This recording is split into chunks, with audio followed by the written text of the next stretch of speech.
and welcome to our podcast on democratic values. The purpose of this podcast is to provide you with a brief introduction to a governmental theme that we'll be anchoring much of our work and understanding to this year. In doing so, we'll be providing various historic and current examples to help you contextualize just how some of these values have grown and developed over time. And, as a result, you'll be expected to both identify and apply your understanding of these democratic values to various scenarios and texts. Before we get started, let's first go ahead and ground our thinking in some basic history facts. Perhaps by now you know that the American system of government has its roots in the 17th and 18th century Enlightenment in Europe, a movement that questioned the traditional authority of the monarch to rule. At this time in history, many began to question what gives one person the right to rule another. Enlightenment philosophers answered the question by acknowledging the importance of establishing order. They were influenced largely by the chaos of medieval times, when a lack of centralized government brought widespread death and destruction. Havens from invaders and attackers were necessary for survival. Consequently, weaker people allied themselves with stronger ones, and kings came to rule and provide protection in return for work and allegiance from their subjects. As order was established and new economic patterns emerged, people began to question the king's right to rule. For example, John Locke, an 18th century English philosopher, theorized that the right to rule came from the consent of the governed. Montesquieu wrote with admiration about three branches of government that checked one another's power. Rousseau believed that communities were most justly governed by the general will or majority rule of their citizens. Though the philosophers believed that rulers were important for maintaining order, they also questioned the sacrifice of individual freedom for what they saw under European monarchs. In the late 18th century, the founders created the blueprints for the United States government in an effort to achieve the delicate balances between many of what we call today democratic values. Their success, both past and present, is reflected in the continuing efforts to refine them. So just what are these democratic values? Well, we have come to define them as the fundamental beliefs and constitutional principles of American society, which unite all Americans. Such values have come to be expressed in the Declaration of Independence, the United States Constitution, and other significant documents, speeches, and writings of the nation, including Martin Luther King Jr.'s 1963 I Have a Dream speech. Some examples may include freedom, or what we'll also call liberty, security, individual rights, common good, equality, justice, life, and the pursuit of happiness. Let's start by breaking down the first one of these values on our previous list, freedom. For the sake of our class, we define freedom as the power or right to act, speak, or think as one wants without hindrance, meaning obstruction, or restraint. Therefore, such obstruction might come from a government entity or another person or thing. Some synonyms might include one's right to or entitlement to something. But oftentimes the concept of liberty is also used to clarify the democratic value of freedom. So we wanted to take a quick second to also define this concept. We define liberty as the state of being free within society from oppressive restrictions imposed by authority. And again, authority could include the government or another person. In looking at some examples now, we have a few both everyday and more governmental specific topics to consider. For instance, one's freedom to walk down the street. At first it may seem silly, but it's true. I, or you, for the great majority, have the freedom to walk down the street at almost any point in our day. We can do so early in the morning, in the middle of the day, or in the evening. In this country, it's not as though a governmental official is going to tell us we cannot. Per our earlier definition of freedom then, we are entitled or have the right to do so. But might you experience some factors beyond your control where the government says you cannot walk down the street? Sure. For example, if the road is under repair and walking down the street might place you in danger, then yes, you might not be permitted to do so. Or might walking down a busier street or even a highway put your safety and the safety of others at risk? Yes. And therefore, you might not be allowed to walk down that street. But by and large, in most situations, do you have the freedom to walk down the street? Yes, you do. Similarly, consider eating tacos on Tuesdays. One can safely assume someone from our government is not going to tell us we can't eat tacos on Tuesdays, or any other day for that matter. Again, it's sort of a silly example, but again, it's true. In fact, if we expand the possibilities of this freedom, you have the freedom to eat tacos for breakfast, lunch, dinner, or even at midnight.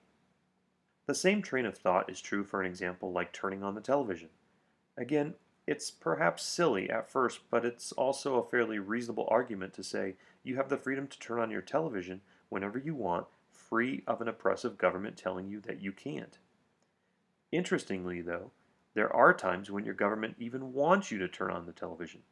For example, when there's a national emergency or perhaps a threatening storm headed your way, the television might be the most efficient way to communicate an urgent message from a government entity. But do you still have the freedom to watch a different channel or turn the television off? Yes, you do. But on a more serious and governmental note, consider certain freedoms established within the Constitution. Per the First Amendment in the Bill of Rights, an individual has the freedom to practice or not practice a religion free from or without governmental interference. The roots of this freedom stem from the founding of America, and throughout our study, we'll discuss in more depth specific cases, both historical and contemporary, where individuals felt such freedom was oppressed. Similarly, individuals in this country have the freedom to speak their mind, whether that is in support or opposition of another individual, the larger government, or current government officials. This freedom, too, has its roots in the founding of America, where one could be persecuted and imprisoned for questioning the king and government of England. Like the freedom of religion, we'll discuss in more depth specific cases, both historical and contemporary, where individuals felt such freedom was oppressed. For example, we'll discuss whether or not running into a crowded movie theater and yelling "Fire!" is protected as freedom of speech. Similarly, is burning a U.S. flag in protest a form of protected free speech? How about wearing black armbands at school to protest something? These are all fairly juicy, yet very real instances where the freedom of speech has been tested. Moving on now to another one of our democratic values, let's consider that of security, defined here as the state of being free from danger or threat, or protection from hostile forces. Some fairly common synonyms may include certainty, safety, or even assuredness. One of the primary examples of security in our communities include one's home. According to the Fourth Amendment, an individual is protected from unlawful searches and seizures by the government. This means that the police can't simply search you or your house or car without a warrant or probable cause, meaning that what you choose to do in your house is, generally speaking, free from governmental interference. Again, the roots of this need for security stem from the founding of America, and throughout our study, we'll discuss in more depth specific cases, again, historical and contemporary, where individuals felt such security was infringed or taken advantage of.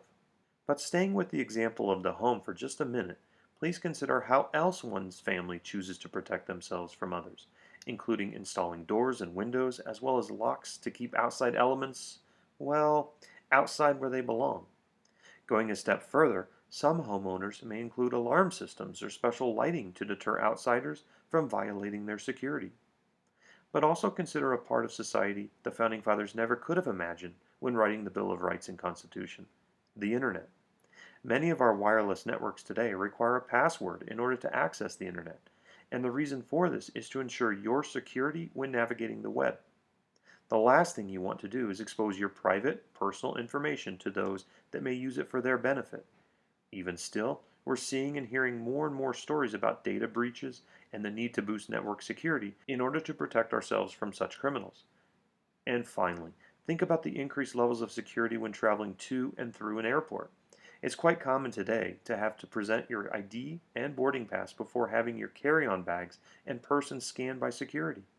Such steps may seem extreme and redundant, but in a post-September 11th world, and in an attempt to make travelers feel more secure, such steps have become necessary and even mandated by the government. A third democratic value we'll be discussing more this year is individual rights, which refers to the freedom or liberty of each individual to pursue his or her life and goals without interference from others or, again, the government. Some examples of individual rights include John Locke's ideas we've already discussed, that is, life, liberty, and property, which, again, sounds very similar to the Founding Fathers and Thomas Jefferson's ideas expressed within the Declaration of Independence of life, liberty, and the pursuit of happiness. Several other individual rights here have been mentioned earlier in this podcast, including the freedom of speech and freedom of religion, as well as the right to remain secure from unlawful searches and seizures. But there are still others within the Bill of Rights we have not yet mentioned, including the right to bear arms, meaning guns, not your appendages, and the right to not testify against yourself in a criminal case or be subjected to a second trial for an offense of which you've previously been tried. But perhaps a far richer conversation could still be had regarding whether or not everyday events or items such as one's sleep, one's education, one's work, being treated with equality, and or one's health care constitute an individual's right. Notice we are saying rights here and not privileges. Privileges are certain items that can both be granted to you as well as taken away, like driving. For example, when you turn 16 and you have met certain state-specific requirements, you are awarded the privilege to drive. But if you violate the rules and laws of the road, then your ability to legally drive can be revoked. Rights, on the other hand, is something inherent or fundamental to you and cannot be taken away by anyone else or entity. Returning to our list for one more minute then, we see an item like education. Many in America consider access to education to be a fundamental right, but this argument fails to consider the quality of that education. The same is true with the concept of equality. The great majority of us believe we should treat and be treated equally. The Founding Fathers even believed that to be the case when in the Declaration of Independence, Thomas Jefferson famously said, quote, "We hold these truths to be self-evident, that all men are created equal." So the question we pose to you is whether or not the concept of equality has been experienced by all of us. The final democratic value we'll discuss here is called the common good, which refers to either what is shared and beneficial for all or most members of a given community. This is also known as group rights or collective rights. Throughout history, past presidents such as John Adams and Woodrow Wilson have toiled with this concept, as you see below in their quotes. Clearly, these two leaders felt the idea of the common good to be of the utmost importance. When applied to today's world, it's quite easy to see examples of the common good when considering our schools, our parks, and our roads. It's true that most of the members of our community either share or benefit in some way from each of these. And interestingly, communities throughout America continue to consider how to improve or build one or more of these to attract more and more people to their neighborhoods. For when these common items are healthy and competitive, their quality of life improves. The same is true for other everyday items, including air and clean water. These are things all of us need in order to survive and thrive.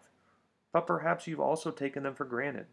Like our schools, parks, and roads then, communities all across this country are desperately trying to improve their air and water quality by imposing pollution limits on certain corporations or establishing state-of-the-art water treatment centers. Again, we're talking about those things that make up either what is shared and beneficial for all or most members of a given community. So now consider the court system. Courts are arguably fundamental to any successful government or society. If the members of a given community deem the courts to be unfair or biased to one party over another, there exists a high likelihood that that community will experience a great amount of internal strife and dysfunction amongst its people. Or worse, that society will cease to exist. Well, that pretty much brings our podcast to a close, but before we say goodbye, let's remind ourselves of the democratic values we've introduced you to thus far. We discussed the concept of freedom or liberty in some depth, as well as security, individual rights, and the common good. We also began to scratch the surface of the value of equality and the idea of treating others similarly. But there are still a host of other democratic values we'll continue to mention throughout the semester, including justice via the courts and laws, as well as life for both young and old, and the concept Thomas Jefferson penned called the pursuit of happiness, which we'll see varies by individual and situation. For now, let us say thanks again for listening. If you have any questions, please be sure to write them down and bring them back into class where we can try and get them answered for you. Until then, have a great day.